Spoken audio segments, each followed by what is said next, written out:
Денеска во Тир Скопје 1 ќе се отвори втората фабрика на италијанската компанија Технокозе, инвестиција што ќе донесе нови работни места во Македонија, објави на Facebook лидерот на ВМРО ДПМНЕ Никола Груевски, кој ќе присуствува на денешната церемонија.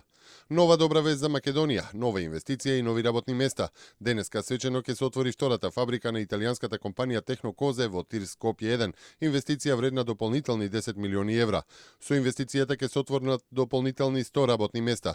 Ново изградениот објект со површина од 12.000 квадратни метри и ќе овозможи компанијата за 3 пати да го зголеми капацитетот на своето производство, односно од сегашните 5 милиони евра да произведува и извезува производи во вредност од 15 милиони евра.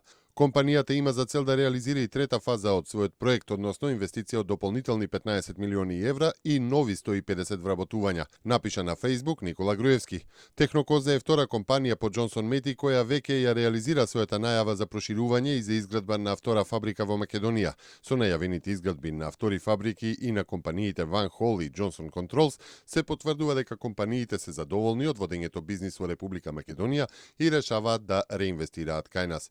Нека е Ирлија, напиша Груевски. Специјалната обвинителка Катица Јанева денеска пред Советот на јавни обвинители даде изјава во врска со отстранувањето на двете обвинителки од тимот. Таа додаде дека останува на Советот да донесе одлука по тоа прашање.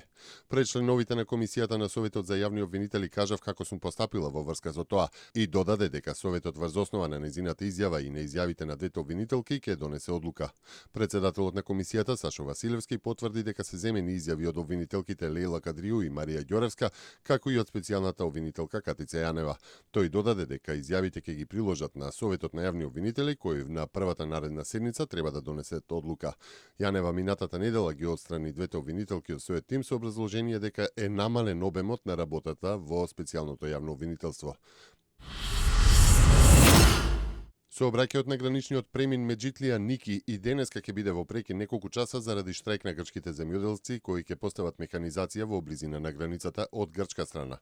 Автомотосојузот на Македонија информира дека сообраќајот ќе биде во прекин од 11 до 13 и од 17 до 20 часот.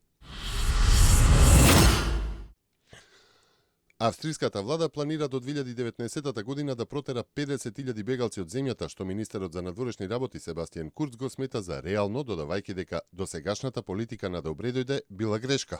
Во интервју за австриските медиуми Курц изјави дека е неопходно да се запре бран од бегалци, бидејќи е јасно дека многумина од нив ќе останат во земјата. Се друго ќе представува оптоварување за нашата земја.